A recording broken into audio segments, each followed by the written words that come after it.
Hey, good afternoon, everybody. This is Dan and Cindy. So we have been working together, trying to figure out way too long, but we're trying to work together and figure out how we can help forecast and understanding of what PLT structure should look like at Buckhorn. So we've agreed we're doing this in one take, bloopers and all. So please forgive us of anything that doesn't quite sound like it should, because we're gonna do this in one shot. So our goal, though, is by the end of this for you to have a large understanding or a very broad understanding of what PLTs might look like or will hopefully look like. And maybe the details might not be shared right now, but they will unfold as we begin to move along. Anything you want to add to that? That's perfect. All right. So I'll let you talk about this one, Cindy. Okay, well, excuse the typos. We are looking at our action plan for PLTs for the entire year, day 1 through day 180.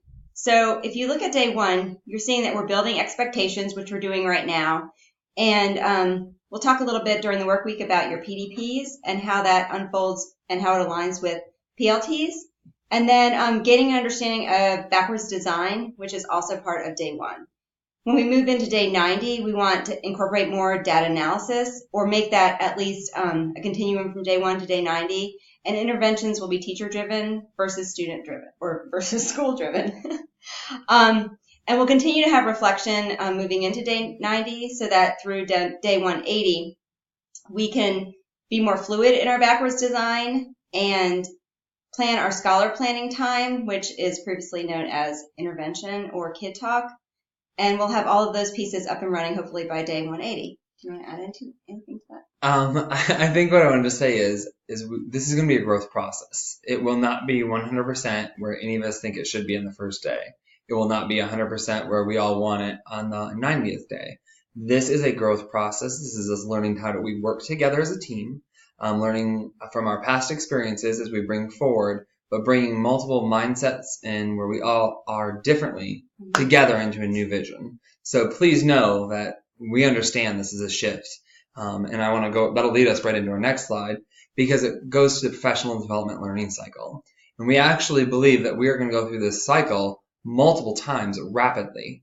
When the planning phases for the last few months, now we're really getting into that delivery, which is that blue section, and that coaching, which is that pink section of the cycle. And we may be in that evaluation and innovation phase by the end of next month, or even in the middle of next month, or the first week of school, and starting that planning again to redo what we're doing. So it is going to be a cyclical process.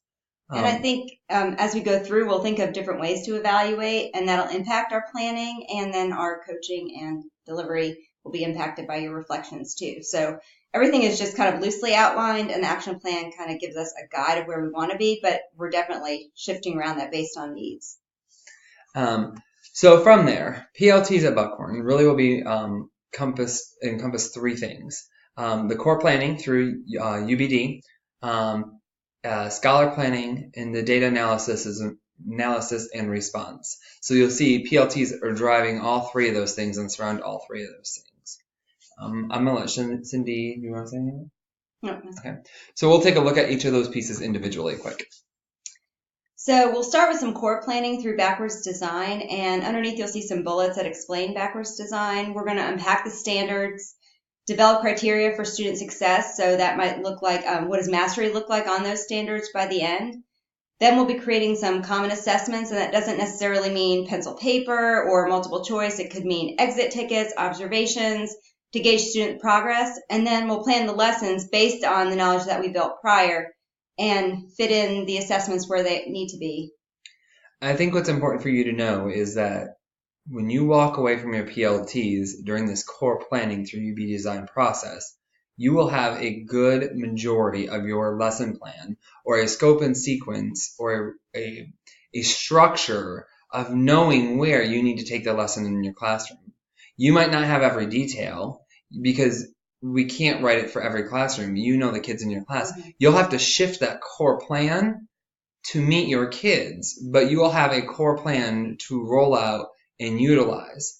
Hopefully you will see that your planning becomes lessened because you're doing the work as a team in your PLT. And when you get used to the process, even though we're starting with ELA, in PLTs, You can follow the same process with math and have a framework to go by when you're planning math with your teams. The next part of that, though, is the data analysis and response. So really, if you look at the PDPs that we've developed for this first year, it really follows this a lot. So it takes that UBD and the common assessments that you've created in that core planning time through UBD, and really what it does is it takes you almost through that exact same cycle as the professional development part. You plan it, you implement it, you do some coaching around it, and then you come back to review. And so using that cyclical process in the data analysis part and response is important. Here, I think the response part is important because we're responding to what we see in the data. This is going to require a lot of personal reflection on you, discussion with your teammates, and really just some openness about what can we do differently. What can we do differently so that our students are achieving?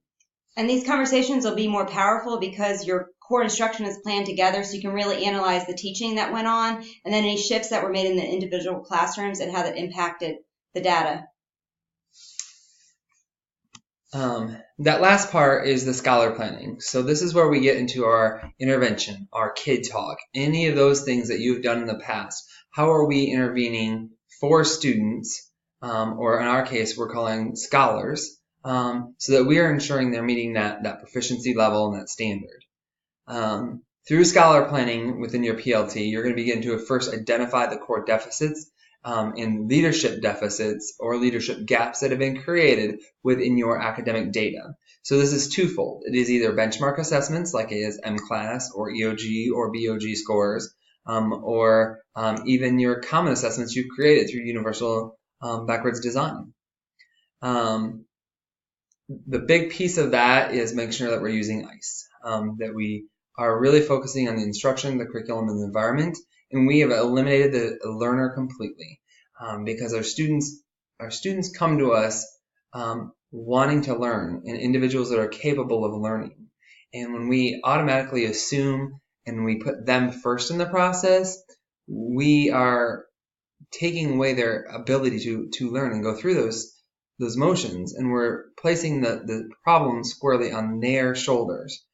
But we as educators need to eliminate that and know that if we are doing the right instruction, using the right curriculum, and creating the right environment, it doesn't matter what barriers are in the way, we can eliminate that for all children to learn. And I think the data is what drives this process, because instead of the students, so we really need to be looking at that data we bring to the table and then reviewing and monitoring it and shifting the plans based on that. And I think that, we'll be looking at core plans as a building, and then you'll be looking at individual scholar plans as a team.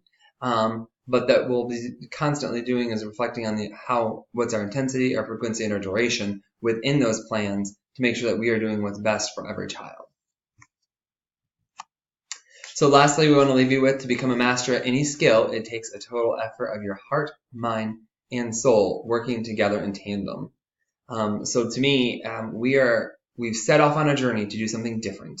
We said as a team that if we were going to make sure that we were meeting the needs of all students and making sure that all students are achieving academically, that we had to do business differently.